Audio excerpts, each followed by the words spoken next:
check-in, and today we're going to use the 4 bases for success.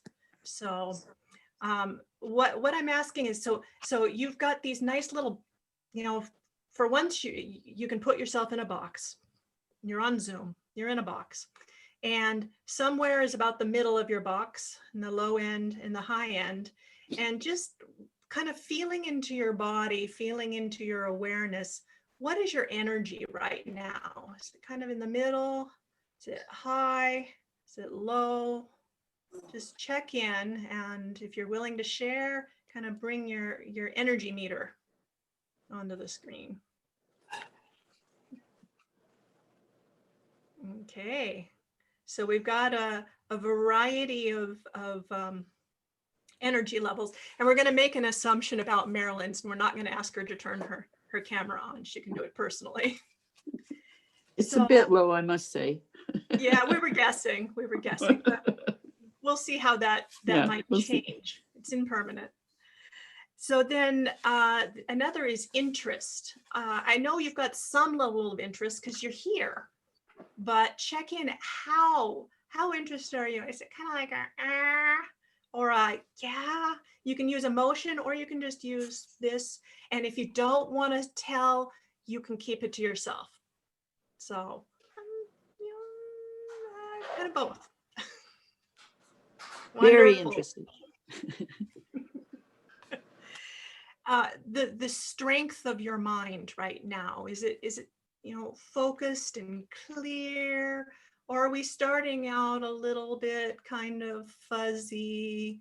You can use the markers, or you can use a visual, just kind of an embodiment of how sharp is your mind right now, and maybe it's wavering. Wonderful. And then your capacity for investigation. Are you feeling narrow and closed? Are you wide open? Are you, how willing are you to show up, and how spacious is your bandwidth right now? Okay. All right. It's good to do this kind of check-in just before meditation or before you're engaging with someone. It doesn't have to be such a bodily representation of it, but by doing this check-in, you know how you're showing up. What we're going to be talking about right effort in the basis of support or success. And so kind of getting the sense of what foundation we're starting from can be really helpful. I'm just going to give a really brief overview of right effort and the 4 bases of success, and then we'll go into a guided meditation. After that, we'll do kind of a Dhamma exploration together. So we'll look at the relationship of right effort and the basis of success as an investigation together, because all of you, I'm sure, have some practice under your belt. You've got some space for this, you've got some energy, and we'll see where it can lead us. All right, so background. The 4 right efforts, and I'm sure you've heard these before. You've got the effort of preventing unarisen, unskillful states from arising. So some sort of unskillful state that's not there, you're preventing it from arising. You have the effort to abandon an unwholesome mind state that has already arisen. And you have the effort to develop skillful mind states so they do arise. And then last, you've got the effort of maintaining and perfecting wholesome mind states once they have arisen. So that's our right effort. Basically, right effort is nourishing what's wholesome and denourishing what is not skillful, not wholesome. See, actually, this might be the point at which we should pin this. I'm sorry, Sangamita, but I'm happy to also just have the gallery view if that's better. basically, well, let's see, we've got the nourishing or the denourishing. So then the 4 bases for success, the iddhipada, we've got chanda, which is our interest. How interested are we? So we said, yeah, we're pretty interested. We've got virya, our energy. And across this group, we said that's, it varies. And we've got chitta, our heart, our mind. That's, the level of strength of our mental capacity and how pure and present we are. And then we've got vimamsa, investigation. So these are the supports, the tools, and process for engaging in right effort. A lot of people say, okay, I've got these 4 things in right effort, but exactly how do I right effort? So here are some an auxiliary toolkit for right efforting. And you might remember, if you were here when all 3 of the bhikkhunis were here at the beginning, and we spoke about how the path factors work together. And we said that right view comes first, and right mindfulness is present in support of each of the path factors. So both of those, the view and the mindfulness, are going to help support us also in this right effort. An effort starts with placing one's interest, that chanda. Right effort is inclining one's interest toward what is forward leading and withdrawing it from habits that are no longer relevant. Then the second one, if you're living being, then there's energy. You have virya at some level. Right effort is both a process of being aware of and directing the energy in a wholesome way until that flow is perfected and completely aligned with the right view. And then the third one, the chitta, your heart, mind, awareness, through right effort, that becomes clear and pure. And it may not feel that way at first, but using right mindfulness, we're aware of the qualities of the mind, and we can be choiceful in our efforting. That's why we're given those 4 things to look at: what's what's arisen or not arisen, what's wholesome, what's not wholesome, and we can be choiceful using our mindfulness. And then by investigation, vimamsa, we can become intimately wise in regards to all that arises. So using the discernment, the wholesome, unwholesome, the arisen and unarisen, we can see if our interest is toward what is wholesome or unwholesome. We can direct it consciously and conscientiously toward the wholesome. And then we can abide in the wholesome, heart, mind, awareness. This path factor leads to liberation. So this is your basic relationship between right effort and the 4 bases for success. And we're going to use this in the guided meditation. So let's see, we do have, okay, we've got someone joining, and we're gonna start the meditation practice in whatever comfortable posture, seat is supportive for you.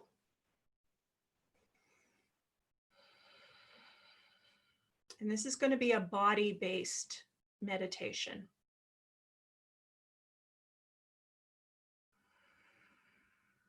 Okay.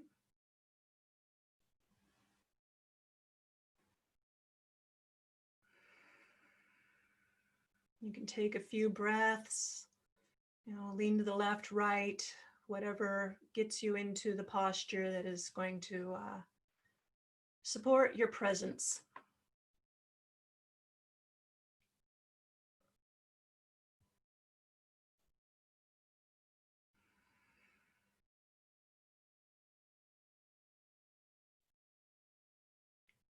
And as we're settling, notice, where is your attention drawn now? Just notice. What has your interest? Is it the body?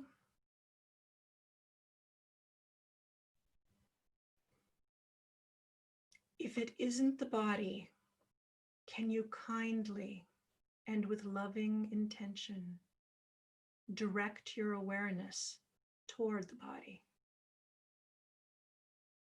toward the sensations directly known in the body?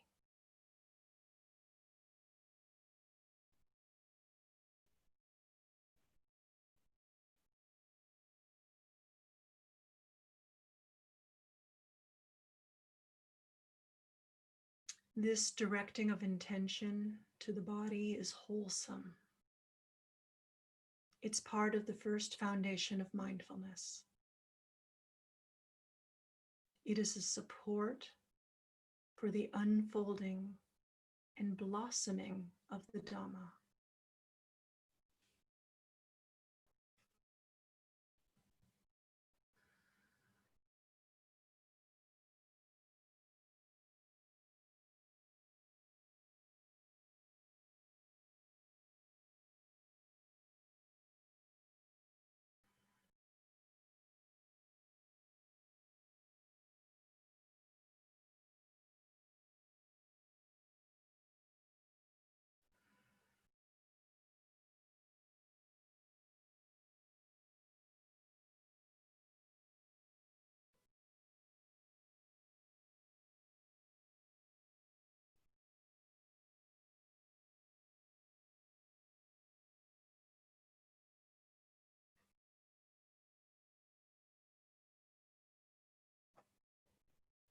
If your mind drifts from the awareness of the body, notice.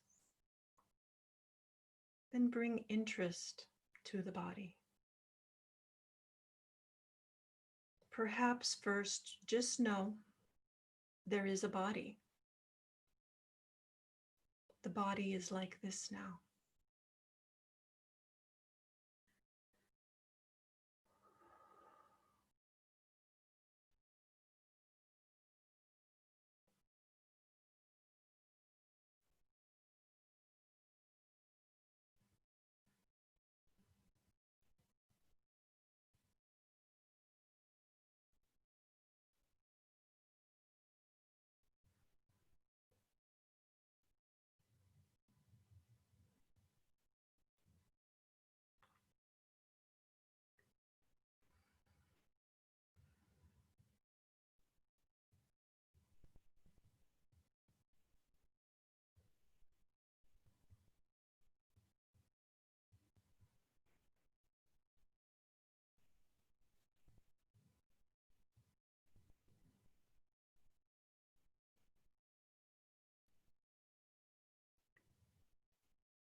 Notice what has your interest.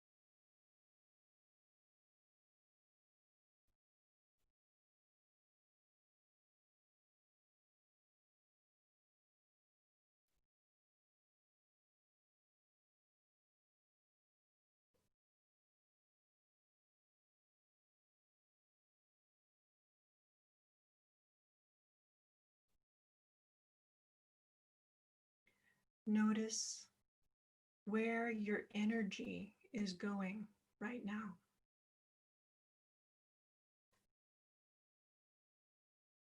Just notice what is taking your resources, your attention, your meditation time.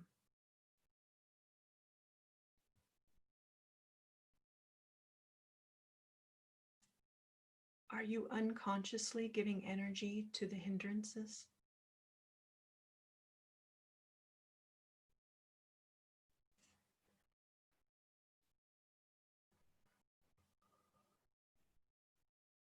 Is the energy drawn toward ill will or sensual wanting?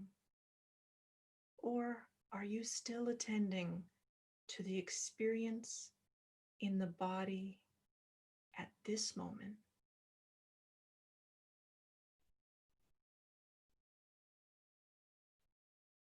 Where is your energy going?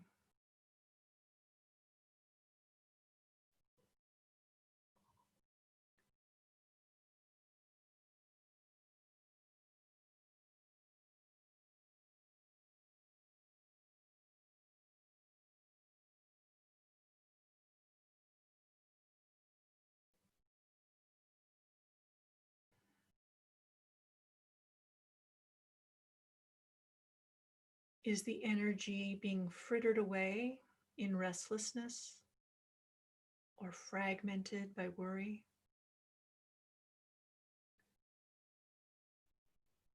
Can you withdraw energy from this abstract web of doing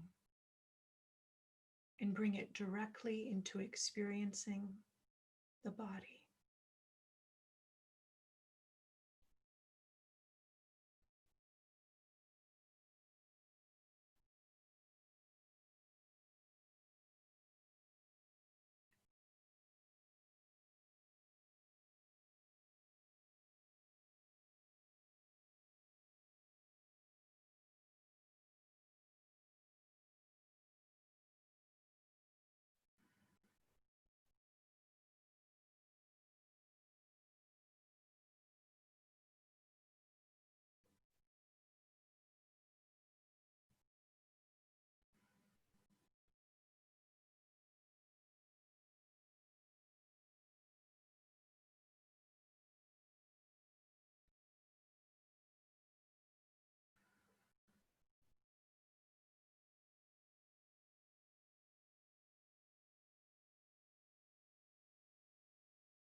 Are you attentive and interested in this body? Do you feel the body process with kind, intimate awareness? Or is the energy low, being further diminished through sloth or torpor?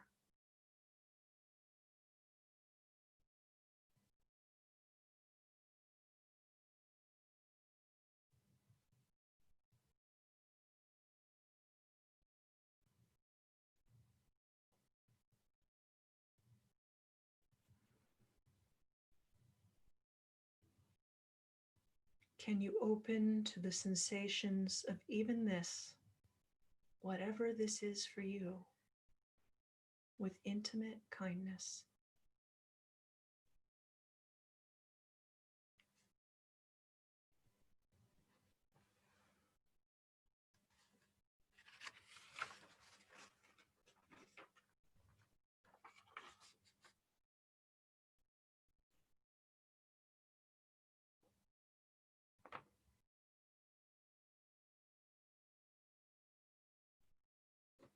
Is doubt draining the energy?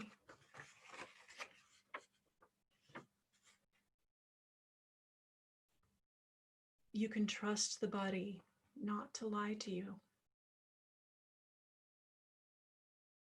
The sensations in the body are experiential.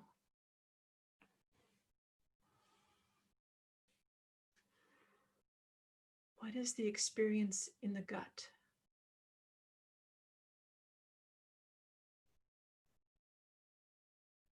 In the torso?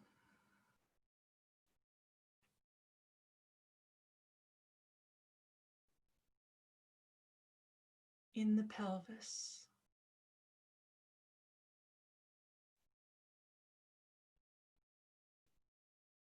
In the jaw?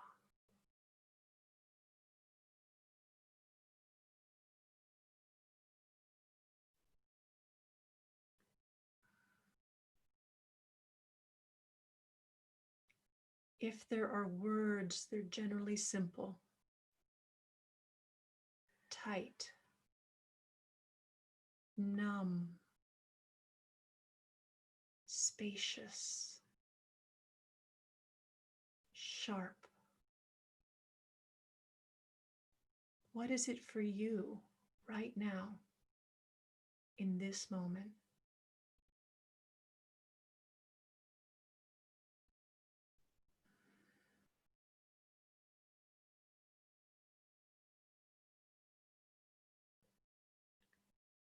What is happening in the lips?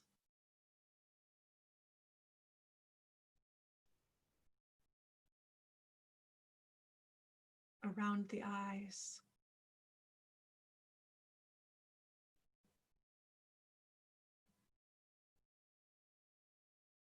Tense? Quivering? Soft? Drooping? What is it for you?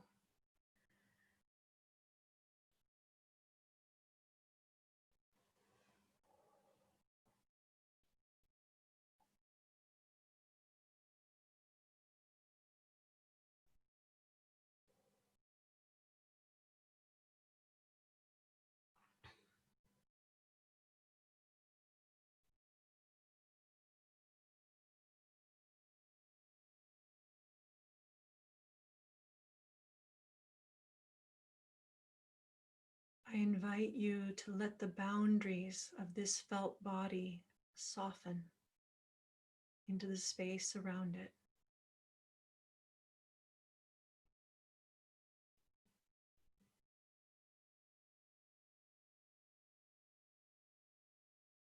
Are you all here? Is this your fullness of presence?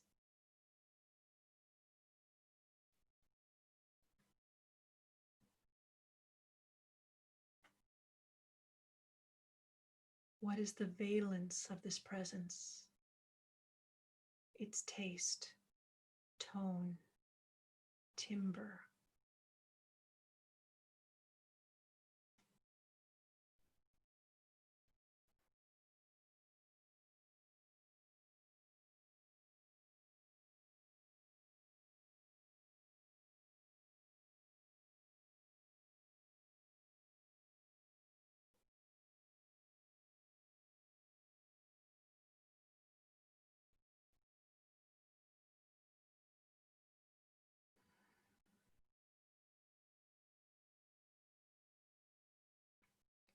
When this heart-mind awareness is free from hindrances, it is bright and attending in a way that feels effortless.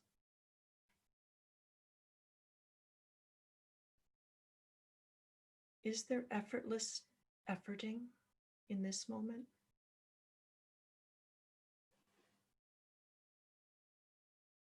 Has letting go happened?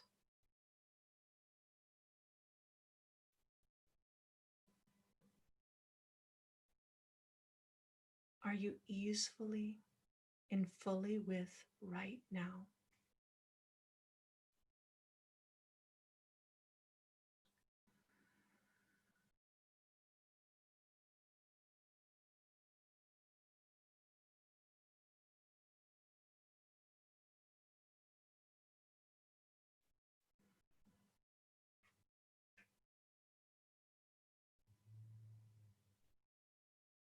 Investigate by directly experiencing how you are showing up to right now, to right here.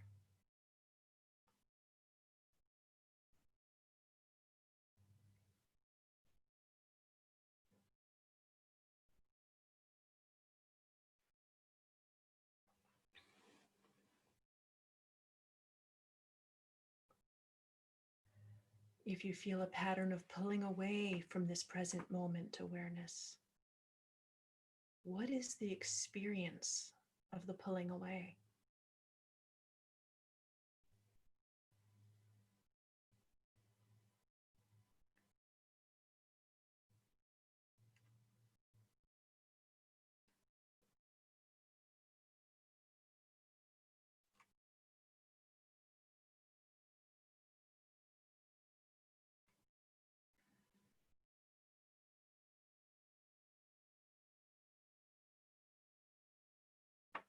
And for about another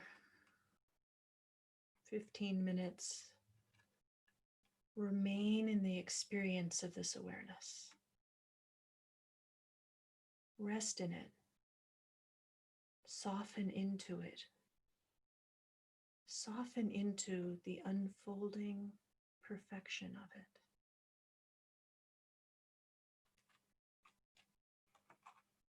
Notice what straying feels like. With kind, warm care, notice the qualities of the experience. Just notice.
Notice where your interest lies. With 5 minutes remaining, notice the energy shifting in the body. Notice the quality of your attention.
Continue noticing as we emerge from the meditation and come into a more conversational space.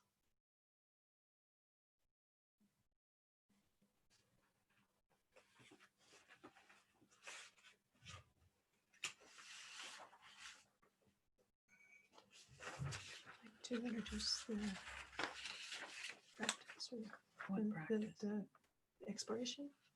No, because Okay. I'm not quite sure where you're going. So, Okay. yeah. So trying to find my, here it is. So we've done this before. We've got a chance now for a Dhamma exploration rather than Ahimsa and I just speaking about the topic. I did that at the very beginning a little bit about right effort and the basis of success. We'd like to open this up and have an exploration together about what does effort feel like? So starting with that question, what does effort feel like? We're not necessarily into right effort at this point, just what does effort feel like? What is it? What is our awareness? And I'd invite anyone from Canada, California, Ireland, wherever you may be, if you've joined later, to just start this exploration. And I'm going to take a pause for a minute so we can all sit together for 1 minute. I'll ring the bell, and then whoever is moved to share, please unmute yourself. I think we've all got our names. Well, mostly. It might be still good to give your name just at the beginning of when you start to speak. So for 1 minute, feel into it. Feel into what does effort feel like?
So when I think about effort that's not right effort, I think effort feels like strain. But then my goal in meditation for right effort is to experience the moment. And if it's on the negative side, feel the hot coal. And then I want to just slide into the more appropriate attention. So it doesn't have that same kind of effortiness, just regular effort. So I'm hearing Sangamita that the regular effort kind of has that pushing quality or going after quality. Is that right? Yeah. And then effort, like a tenseness or tightness. Tense, tight. Yeah. And the meditation, right effort, I heard a lovely phrase, sliding.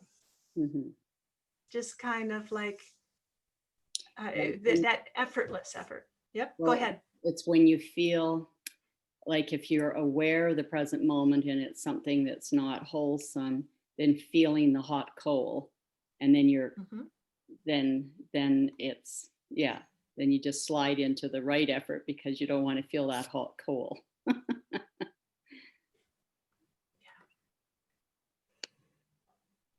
The thought that came to me with the right effort is that it's actually energizing. Yes, so there's this uplift that maybe it's that where is that energizing known by you? Where do you know energized? Where do you know it? Like what qualities or? Is it a knowing that's like tight here, expansive here? Is it you're not in the droops? Yeah, I think, yeah, definitely opening in the chest, I feel, and just clarity, and that kind of goes into that like flow kind of feeling. And that's a knowing too. The clarity is the mind. It's a knowing of the mind, the chitta, the heart, that clarity, the spaciousness, the what was the other word you used? The uplift. Yeah.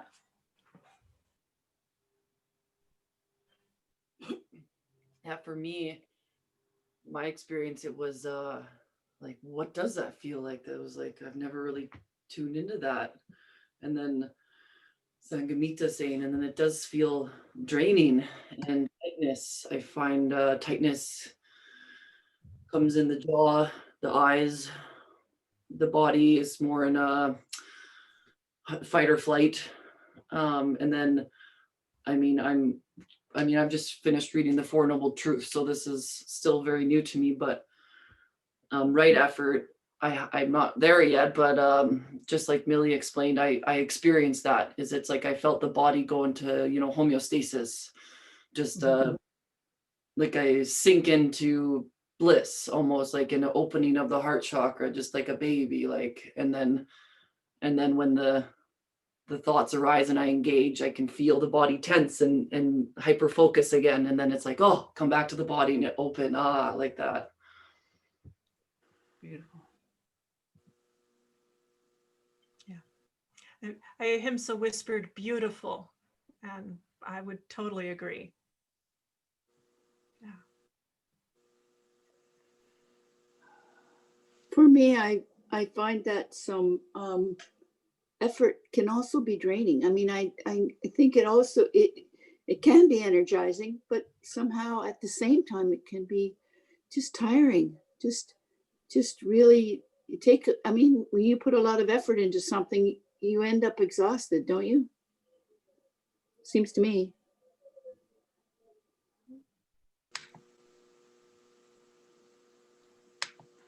There's definitely a sense of taking the toll on it, and I think Sangamita was alluding to when you notice that something's taking its toll, with wisdom you start to turn away, or you just slide away from it.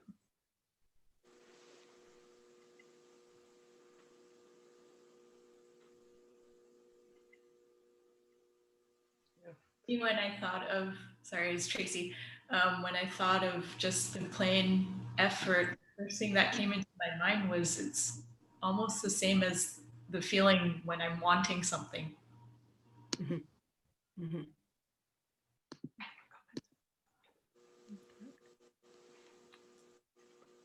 I think, Tracy, what you're talking about connects with what Marilyn was sharing, that experience, and actually Sangamita as well. I'm sensing a distinction between effort and right effort, and I actually find this one of the trickiest parts of the path to understand. Not like I understand it, but I think the word itself, honestly, is not helpful for me. I know few monastics that speak of right endeavor versus right effort, and I think that actually captures this distinction that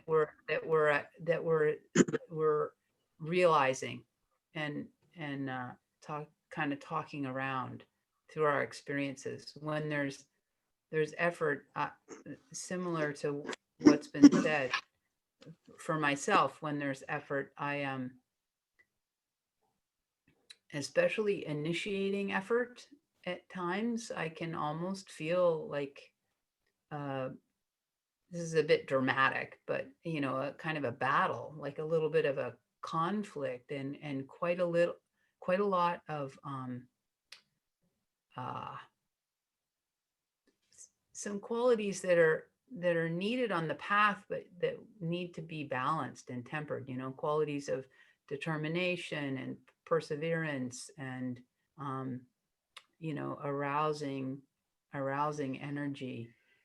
And if we're doing that a lot, it can be feeding a sense of self, and it can definitely be draining, like Marilyn was talking about. So there really is a difference between that, you know, I need to get up, or you know, I need to keep going, and this is not, I don't think, this is not. Sometimes you need to do a little bit of priming the pump or jump starting something, for sure, but long-term sustained, I don't think that this is a description of right endeavor. I think it has a really different feeling, much more what Kelly was sort of describing.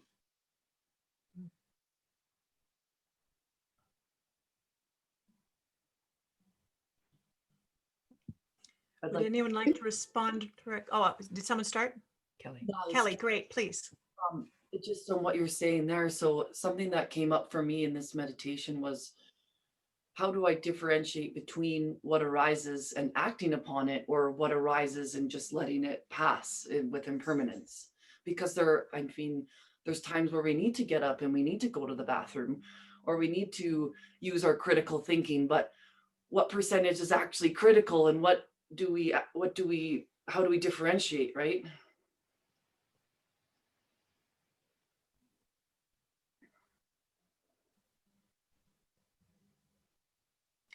Would anyone else like to respond to the question that Kelly is raising? It seems to me even that question requires energy, effort. What I'm finding is, over the long haul, it does get tiring. It just, you know, even what I think, I really like the word endeavor. I like that much better. That was very helpful, Ahimsa. But you know, just sometimes it gets tiring. Is that effort? Is that wrong effort when I get tired? I don't know. You're noticing it, right? You're noticing, you've got right view about what the Four Noble Truths. You're noticing it. You've got your mindfulness, your awareness. And so then effort is coming into that, and the experience of it. When right effort comes into kind of its fruition, it is an effortless effort. But like Ahimsa was saying, we may be priming the pump for a while. Yeah. And part of, in the priming of the pump, in the meditation, we looked at the hindrances, you know, so we went through the different hindrances. And if those are present, then there's going to be a little bit of effort needed to kind of shift, move, because you don't want to stay abiding there. But when the hindrances are not present, then if one begins to arise, as Sangamita was saying, it's like the hot coal and you put it down. And it's not really a lot of effort to put it down when your mind, your chitta, your heart is just open and experiencing. And so the effortless effort puts it down and goes back to that sweetness that is present. And I see we've got a few people have joined since the beginning. Bante, Sumino, And Michael, and I don't have a name on one of them, but you're also welcome to speak about what does effort feel like. And Marilyn, I just want to chime in really quickly. You know, joy is a very, very important aspect on the path, and this is not a sprint. This is definitely, you know, it's not even a marathon. It's like an ultra marathon. Actually, Marilyn and I went to our first retreat together and were roommates 14 years ago. So, you know, we're just sort of at the start line of this ultra marathon, and it's really important to be finding wholesome activities and wholesome conversations that are really nourishing. Yeah, And I was wondering if you'd remember that. of course, my word, it was quite a significant retreat for both of us. I mean, obviously, here we are. Yes. Yeah, I definitely remember that. I remember Yes. specific conversations. Yes. Is that what we're here for? Do you remember that? Yeah, I know. Marilyn at one point, am I getting my money's worth? What would that be in regards to effort? Is this what it's about? You know? And of course, we were both brand new. I'm like, I'm not sure. I don't know. You should talk to someone.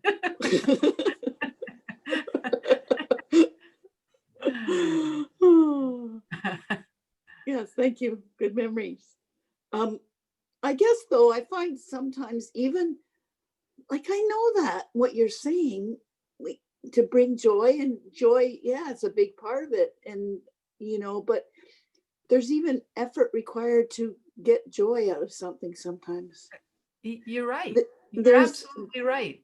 But I think it's like needing to recognize that it's tough, but it's worth it or something. I don't know. Absolutely. And then how much do you want to pay this? Yeah. What is it worth? It's the same question. And I mean, yeah, the Buddha is very clear about this, you know, that if you're on the path and the quality that needs to be there just at the get-go is that you are willing to give up, you know, lesser happinesses for a greater happiness. And yeah, all along the way, there's a continual that initiating effort. Yeah, like I you know, for me, running, like the hardest part of the run is to get into my running monastic clothes. You know, that's the hardest part. And then once I'm running, it's immediately there's the feedback loop immediately, you know. And some things the feedback loop is longer.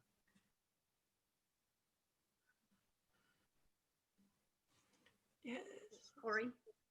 Corey, I my 2021 word is joy, and so how to answer the question, it would be making effort would be to bring my mind just gently back to the present moment, and not add a layer of making myself feel bad about that, and letting go of the thinking, and then every time I do that, it reminds me of how much joy I get from just remembering to come back.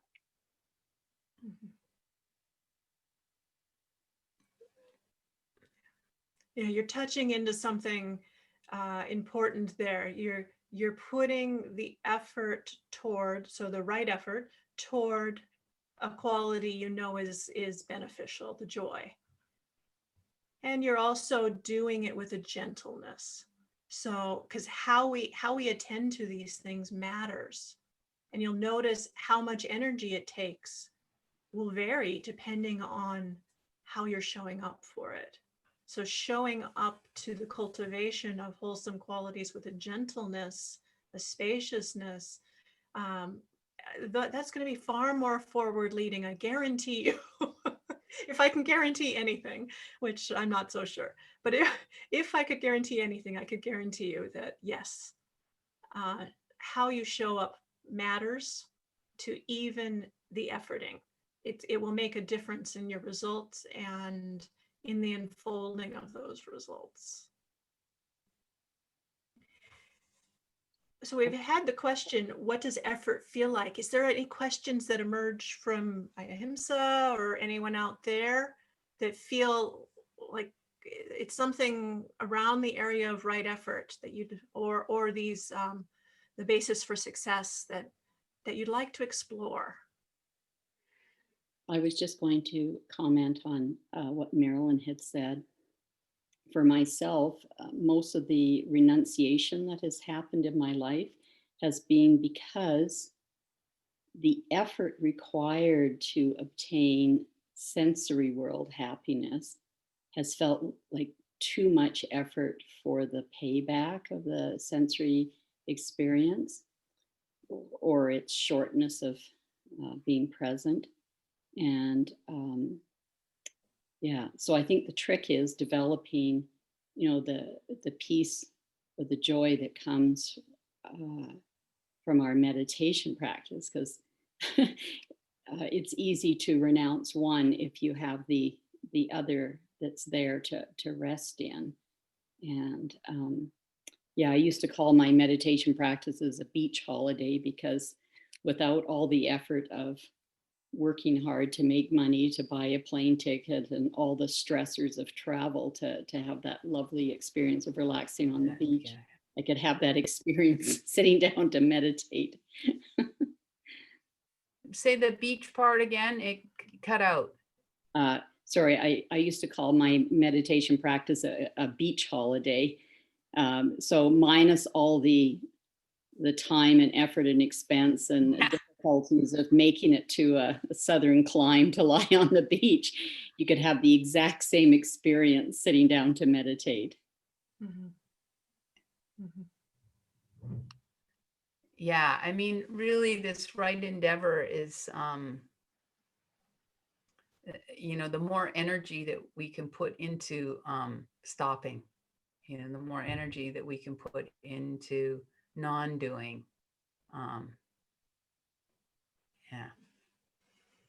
And the beach holiday is, you definitely just lying there on the beach. It's very relaxing. At one point, I had somebody helping me, and they asked me to think throughout the day, how could I be more relaxed right now in this moment? And I actually still do it. And sometimes I realize, I'm writing a note and I'm not relaxed at all. I'm like, and I'm like, wait a minute. And the Buddha is like that, if you're walking, maybe you could stand. And then if you're well, maybe you could sit down. I mean,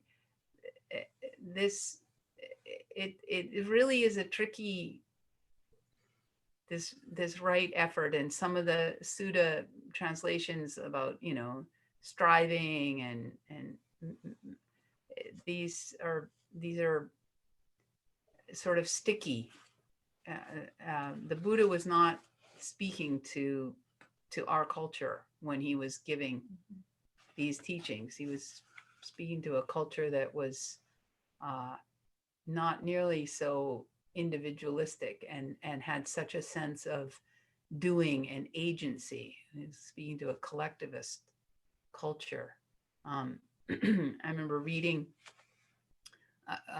an essay about collectivism and individualism, and they cited as an example two people that were interviewed after receiving gold medals at the Olympics, and one was Japanese and the other was American. I think they were both women, both divers, and the Japanese woman was like, "Oh, I just want to."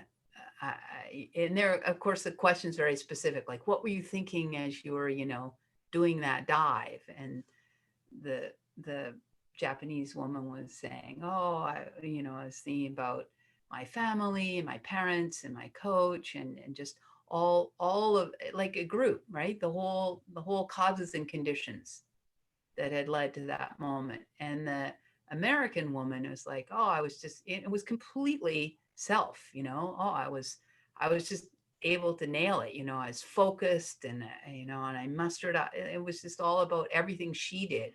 Whereas the Japanese woman, even though she's receiving the gold medal, did not think in the same way at all. She had very different conditioning. You add on to that. So what Ahimsa is going to is, you may know that there's a refrain in each of those 4 right efforts that appears. So you're not bringing up something that's unwholesome, that it hasn't arisen, all the way through. You're continuing to cultivate and perfect what has arisen that is wholesome until it's perfected. And there's this phrase that's the refrain that the Buddha gave. Chandam janeti vayamati viryam arapati chittam paganhati padahati, which means arouses interest, a desire, makes an effort, puts forth energy, makes firm the mind, and some translated as strives or endeavors. So we had the question of, in the cultures that we grew up in, what phrases might be applicable. I think most of us have grown up in a Western mindset. Some of us may have had more laid back. I'm not sure what Ireland, or let's see, is there Jamaica here as well?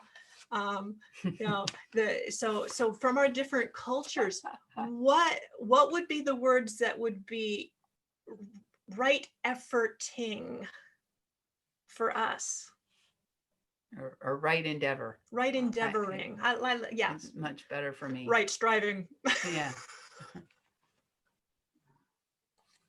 So the word that Breda here, the word comes to me is kind of a bit onto the Japanese girl, a small bit, in the sense of, collectiveness, togetherness, inclusive, I think, is actually the word I was going to say. Yeah, inclusive. Yeah. That contributes, if you like, to allowing the effort to happen.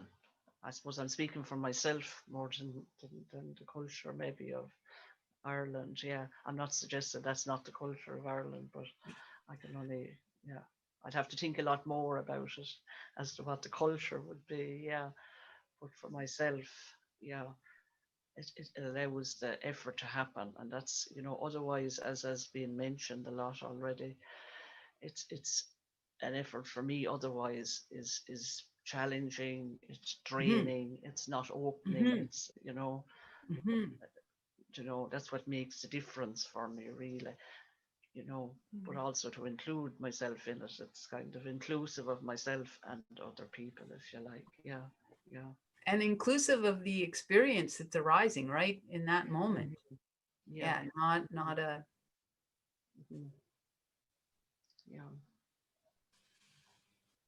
I know that for me at least, well, in Jamaica we're pretty laid back, but I think we still have effort, but what comes to mind is maybe appropriate effort.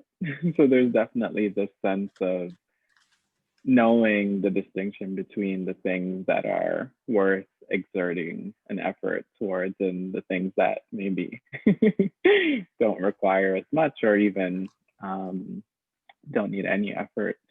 So for me, sometimes it comes down to that value judgment of, well, how much energy do I need to put towards this? And then is it worth my energy? That's what it feels culturally to come up, a sort of assessment of, oh, is this actually worth my time and effort and energy? And if not, then I can just let it go.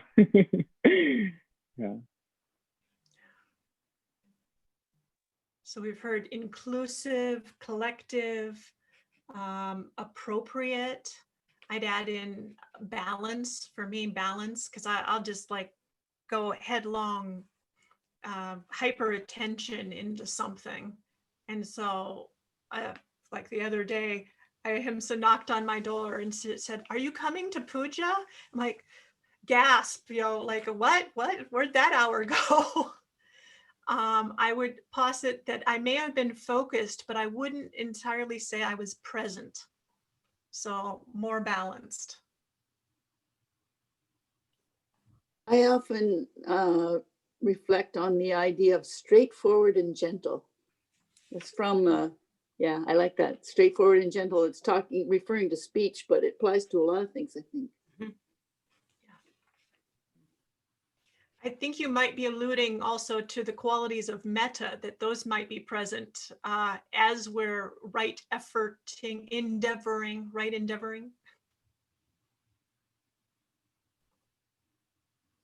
Just hearing other people speak about their experiences brings more up within me with the effort and how I've tried to push and pull so much. And it just causes suffering, and it's all just coming up right now, like with relationships, with desires. Tracy touched on that, wanting, but the effort to get there is just so hard and draining. And then if it does occur, like Sangamita mentioned, how fast is it impermanent and it goes, right? And it's just a whole bunch of dukkha all around all of that. So thank you guys, because that definitely resonates with me there. Yeah, Ajahn Brahm loves to talk about wisdom power versus willpower, and so many people are alluding to that, like discernment. And Ayya Niyyanika has referred to it. There's a very, very important sutta in the Majjhima Nikaya 117. It's called the Great 40. And it goes through at the beginning of the sutta, there's each of the Eightfold Noble Path, and there's a refrain at the close of the description of each of the path factors, and it describes this process of cultivating that path factor, and that it involves right view and right mindfulness and right, I'm going to say, endeavor, circling around, working together. And we can all, and this is a lot, actually, what we're all describing of this, sliding into this, openness and this effortless effort. It's when there's mindfulness that you're really aware of what's happening, what is there, what's going on, and then you're bringing in right view. You're bringing in, Bhante Sumino was talking about appropriateness, and other people have referred to it as well. Just this discernment of where is this leading? What is this worth? Where's it going?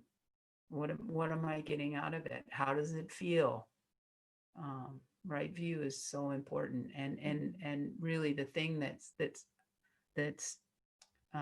the condition for the support of the foundation of right view and right mindfulness is this right endeavor. That is right endeavor. For me, a word that comes up for me that doesn't tie me up, in knots and get me uptight and get is attunement. And it's very close, actually, to appropriateness, and balance. So for me, attunement has appropriateness and balance, both in it. I was just thinking of the importance of wakefulness, which I guess would be termed mindfulness.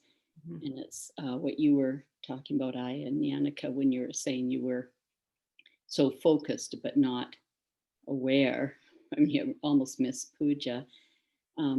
So during the guided meditation, and I was with my body, I kept slipping into, like, just stray thoughts would come up, and I'd sort of get pulled away from my body with these stray thoughts, and not to have an awareness that I've left my body and I'm with the thoughts.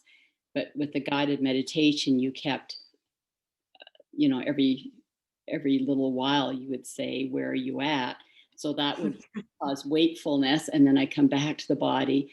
And it was really nice because after several reminders or several waking ups, then I was able to stay more steadily with the body. So a big thing is just being awake or being mindful to catch, to catch this, because if we can't catch it, we can't institute the 4 right efforts because we're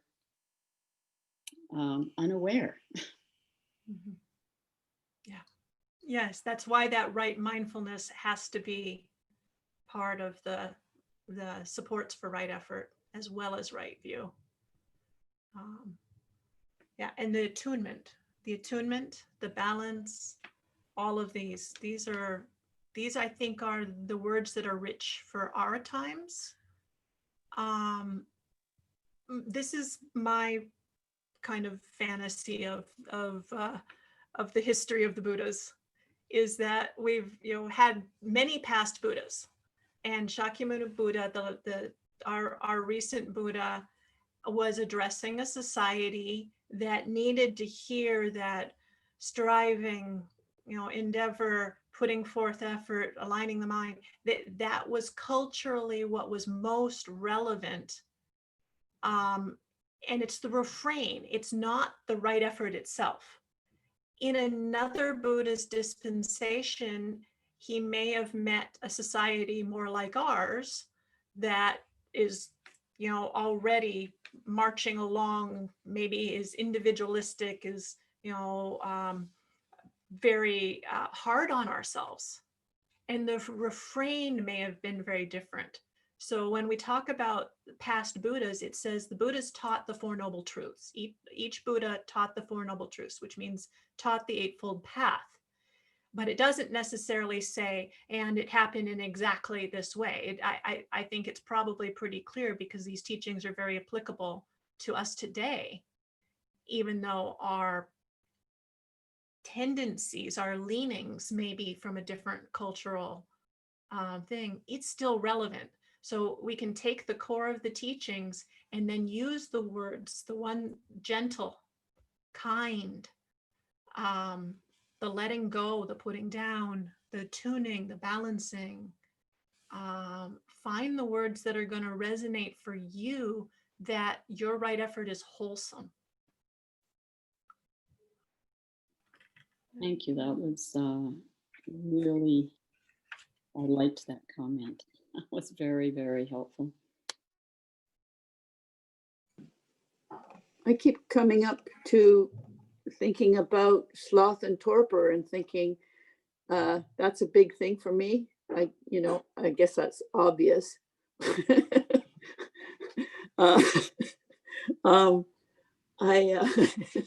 I just got the thumbs up from my partner.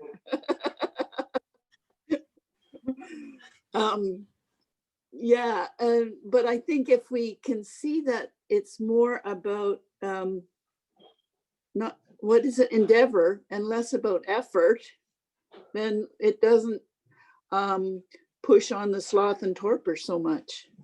Because it doesn't take effort like that. It doesn't drain us like that. If we do it more like Ahimsa is talking about, I think that's helpful. Thank you. Yeah, and the initial part is this interest,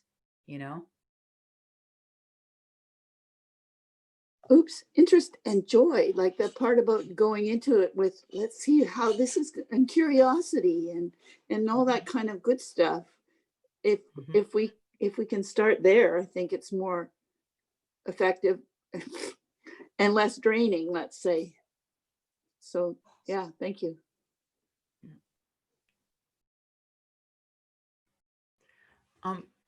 Just personally, hello, Lynn. It's absolutely lovely to see you. So nice. Yeah. And we can't hear you. Lynn, we can't hear you. Just unmute yourself. It might be the headphones sometimes. Hi, good to see you. Yeah. I guess it started at 9:30, is that right? Yeah, sorry. Oh, Yes. okay. I'm used to last summer at 10 o'clock, so I apologize. Well, it's just great to see you. So glad you're on. Yeah, we started 8:30, Lynn. 8:30? Yes. Like Calgary, Alberta time? Alberta Yeah. time it's been at 8:30 since the beginning. Yes. Oh, okay. Well, there you go. I'm late. That's all right. Hold it gently. Yeah. I And wanted to, Sangamita. because I know we're getting near the end here, I just wanted to say to Breda and others that haven't been to all of the talks by the nuns, and those of you that came in late and so missed the beginning, that they're all on our YouTube channel. So if you go to our website and under resources, you look for summary of the weekly talks. And the nuns have been with us for the second Friday of each month. So if you just go back in time and check under the date of the second Fridays, then you'll get the YouTube recordings of all of these meetings. Just wanted to say that before we ended. And Ayya Santusika from Karuna Buddhist Vihara is going to, we're going into winter retreat on the 15th. So we've been putting in right effort into the kuti, the brand new kuti. And then Ahimsa is going to start off with right endeavor with being the first retreatant in the new kuti. And Ayya Santusika from Karuna Buddhist Vihara will be continuing the Eightfold Path, Samasati in February, Samasamadhi in March, and then kind of a summary of the Noble Eightfold Path in April. And then I think it might be Ayya Santachita will be the one coming back in May from Aloka Vihara. So strive on with diligence. And endeavor on. With gentleness. Yeah. With letting go. Yeah. With discernment. Yeah. Thank you so much for coming. Wonderful to talk about the Dhamma together. Thank you. Did you want to end with the chant once more? Oh, yes, certainly. Sure. That's wonderful. Okay, I'm going to mute everyone. Nuns, if you could unmute yourselves, please.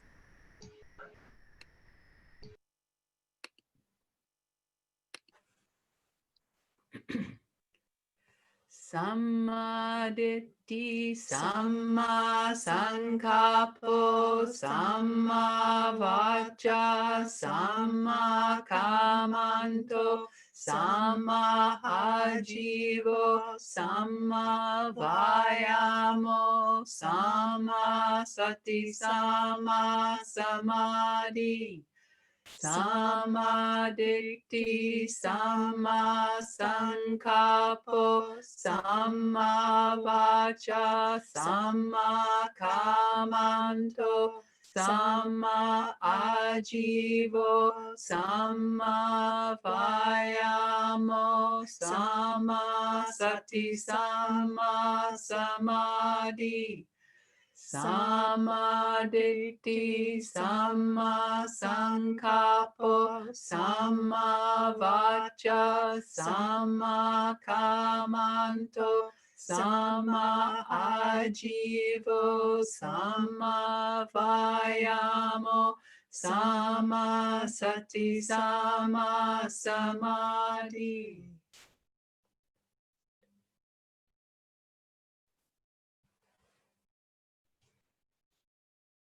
Okay. Take care till spring. Thank you so much. Thank you. Thank you so much. And thank you, Sangamita, for all Yes, you've been doing. Sangamita, so much. Yes, thank you, Sangamita. Okay. Thank you guys. Have a good retreat. Thank you, Tracy, you. so much.